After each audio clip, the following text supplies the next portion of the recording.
Hello everyone, welcome to quick Vidya. तो चलिए आज के डेली करंट अफेयर सेशन को शुरू करते हैं। ये आज टी शर्ट है तो जगह नहीं है इसको लगाने का, that is why I am holding this. Okay, देखो पहली न्यूज़ है, T board of India and Bharat auction reform.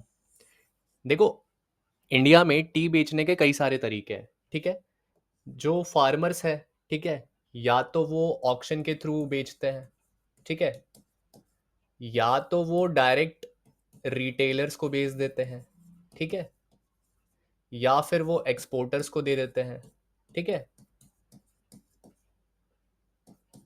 Okay, तो कई सारे तरीके हैं, लेकिन सबसे जो अच्छा तरीका है फार्मर्स के लिए दैट इज ऑक्शन मेथड, क्योंकि यहाँ पर बहुत सारे ट्रांसपेरेंसीज रखे गए हैं, ठीक है, प्राइस को लेकर और मार्केट में कितनी तरह की टी है, इन सारी चीज़ों को लेकर ऑक्शन मेथड में ज़्यादा ट्रांसपेरेंसी है। That is why Bharat auction reforms किए गए हैं, ठीक है, इसके ऑक्शन मेथड्स को लेकर। अभी देखो, tea board of India has changed its auction rules across India under the new Bharat auction, ठीक है। ऑक्शन रूल्स में कुछ चेंजेस किए हैं टी बोर्ड ऑफ इंडिया ने। These changes follow the Ramaseshan committee. Okay, Ramaseshan committee, ठीक है, रामासेशन कमिटी ने कुछ रिकमेंडेशंस दिए हैं, उसी रूल्स के उसी रिकमेंडेशंस के अकॉर्डिंग इन रूल्स में चेंजेस किए गए हैं, ठीक है। रामासेशन कमिटी की रिपोर्ट, ठीक है, which aimed to improve the way tea is sold, ensure fair prices and protect interest of tree growers and sellers, ठीक है। टी ग्रोवर्स और सेलर्स के ही इंटरेस्ट को केटर करता है ये reforms. Okay, what is Bharat auction model. अब देखो ये भारत ऑक्शन मॉडल है क्या actually. It is a national level online auction system to sell tea, ठीक है, everything is right, recording perfectly, या ठीक है। तो national level online auction system है टी बेचने के लिए, ठीक है। Tea was sold in auctions where buyers would bid only when lot went live, ठीक है। इसमें बायर्स तभी बिड करते थे जब लाइव हो जाती थी लॉट, ठीक है, कि कहां कहां से कितनी कितनी टी आई, वो सारी चीजें जब लाइव हो गई तब ही बायर्स ऑक्शन करते थे, बिड लगाते थे, ठीक है। In the Bharat auction system, buyers place their maximum bids earlier, which increases the competition and transparency. ठीक है, जो बायर्स होते थे, जो वेल एस्टैब्लिश्ड बायर्स होते हैं, वो पहले ही बहुत ज्यादा बिड लगा देते थे, ठीक है।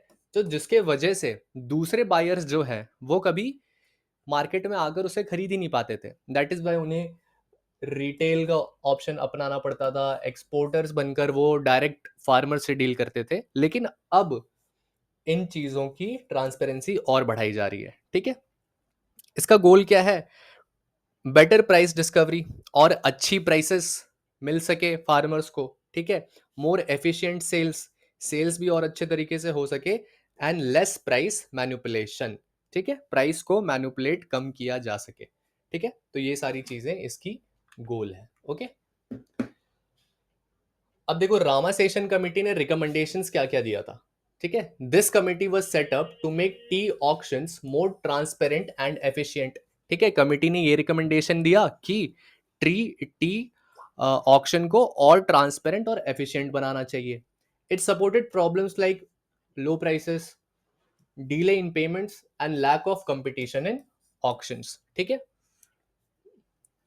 लो प्राइसेस जैसी प्रॉब्लम्स को इन्होंने इस रेज किया, ठीक है। पेमेंट में फार्मर्स को डिलेड पेमेंट्स मिल रहे थे, उसको लेकर किया। एंड लैक ऑफ कंपटीशन, कि जो बड़े बड़े बिडर्स हैं वो इतनी ज्यादा बिड कर दे रहे हैं कि छोटे बिडर्स मार्केट में कंपटीशन में आ ही नहीं पा रहे। It suggested reforms to help tea growers got get better prices and protect them from exploitation, ठीक है। टी ग्रोवर्स को और अच्छे और बेटर प्राइसेस देने की बात रामासेशन कमिटी ने की। ओके, तो टी बोर्ड से कौन सी कमिटी रिलेटेड है, रामा सेशन कमिटी, जिसने रिकमेंडेशंस सजेस्ट किए इन ऑक्शन सिस्टम। ओके, अभी देखो टी बोर्ड के बारे में थोड़ा सा देख लेते हैं। कब स्टैब्लिश हुआ था टी बोर्ड, 1953 में। लीगल बेसिस क्या है, बाय टी एक्ट 1953 इसे एस्टैब्लिश किया गया था, ठीक है। टाइप क्या है, स्टैट्यूटरी बॉडी है, कॉन्स्टिट्यूशनल तो नहीं हो सकता क्योंकि ये एक्ट के थ्रू आया है, ठीक है। हेड ऑफिस इसका कहाँ पर है? कोलकाता में है। 17 ऑफिसेस है अक्रॉस इंडिया। फॉरेन में कहाँ कहाँ टी बोर्ड के ऑफिसेस हैं? लंदन में ऑफिस है, मॉस्को में ऑफिस है and Dubai. London, Moscow and Dubai. Okay okay. अभी देखो इसे रेगुलेट कौन करता है? Tea producers, exporters, brokers, warehouses and auctioneers. तो ये सारे लोग इसे रेगुलेट करते हैं। फंक्शन क्या है इसके? मार्केट रिसर्च है इसका फंक्शन, कि ये मार्केट रिसर्च करता है tea board. Promotion of India T, India के टी को प्रमोट करता है वर्ल्ड वाइड, ठीक है। एंड एक्सपोर्ट सपोर्ट में हेल्प करता है फार्मर्स को। एंड रेगुलेशन ऑफ ऑक्शंस, और जो ऑक्शंस होते हैं टी का उसे रेगुलेट करता है टी बोर्ड। अब देखो कुछ और भी बोर्ड्स हैं इंडिया में जो बहुत इंपॉर्टेंट हो जाती है, जो हमेशा एग्जाम में आता है किसी ना किसी तरीके से, ठीक है। तो टी बोर्ड कब स्टैब्लिश हुआ था? बाई टी एक्ट 1953, हेडक्वार्टर है कोलकाता में। कॉफी बोर्ड, कॉफी एक्ट 1942 में, ठीक है, इसका हेडक्वार्टर है बेंगलुरु में, ठीक है। रबर बोर्ड, रबर बोर्ड हुआ था रबर एक्ट 1947 में, इसके हेड ऑफिस है कोट्टयम में, ठीक है। Spices board, spices board by spices board act 1986, Kochi में है इसका हेड ऑफिस, ठीक है। Tobacco board by tobacco board act 1975, ठीक है, इसका हेड ऑफिस है गुंटूर आंध्र प्रदेश में। नेशनल टर्मरिक बोर्ड, ठीक है, निजामाबाद में हुआ था, ठीक है, निजामाबाद में इसका हेड क्वार्टर है, ठीक है। मखाना बोर्ड, ये तो आ चुका है 2025 में, ये बोर्ड इस्टेब्लिश हो चुका है, ठीक है, इसका हेडक्वार्टर है बिहार में, ठीक है। तो इसमें एक ही चीज है कि national turmeric board is not a statutory board. Okay, अब देखो दूसरी न्यूज है पीएम वानी स्कीम के बारे में, ठीक है। पीएम वानी स्कीम यानी कि prime minister's wifi access network interface, ठीक है। ये न्यूज में क्यों है? देखो, the telecom regulatory authority of India, TRAI, has set a tariff cap on the amount internet providers can charge to those running public Wi-Fi under the PM वानी scheme, ठीक है।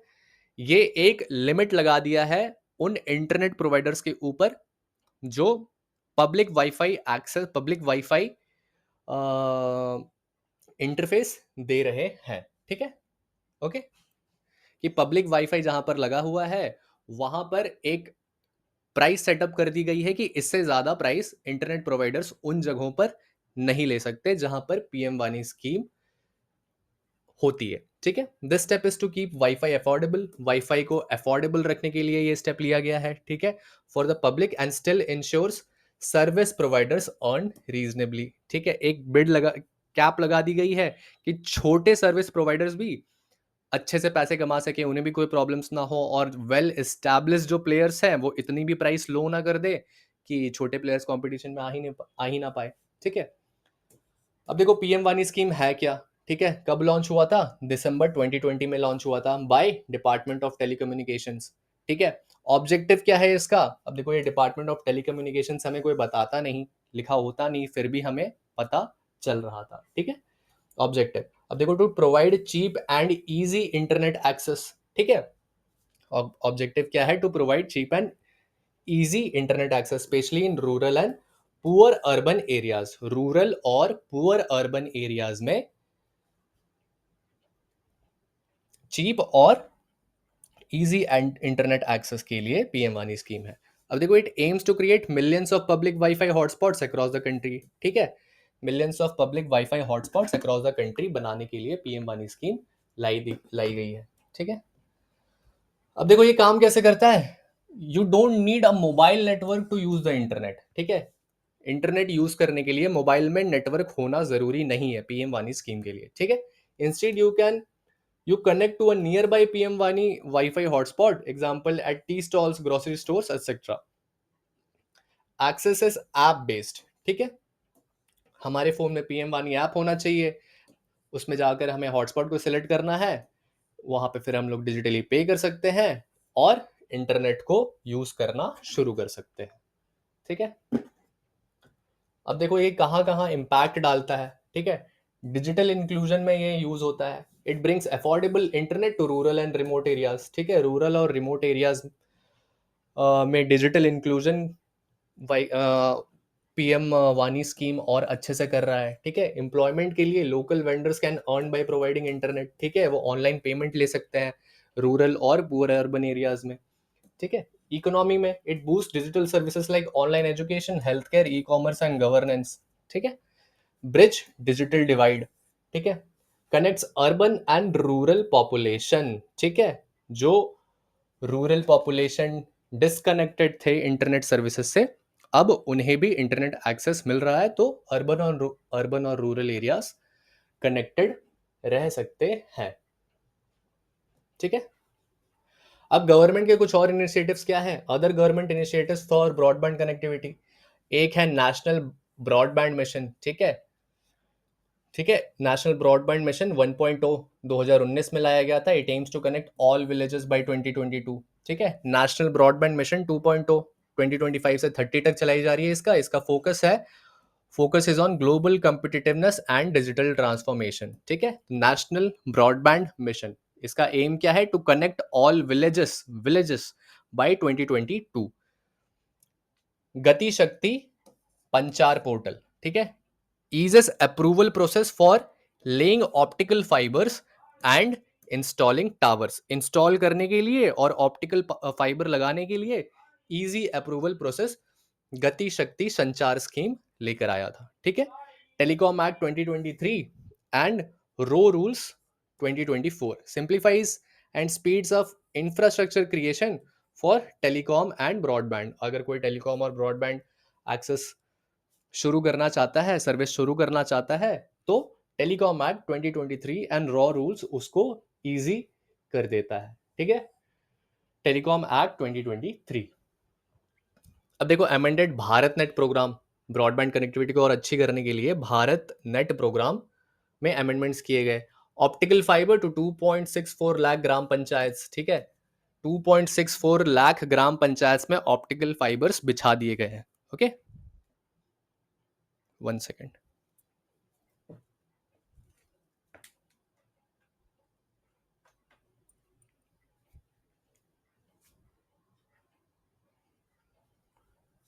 इट्स फाइन, या ठीक है। 2.64 लाख ग्राम panchayat. Special focus on remote areas में ज्यादा focus किया है, जैसे north east, islands, LW affected areas and aspirational districts, यानी कुछ चुने हुए डिस्ट्रिक्ट्स।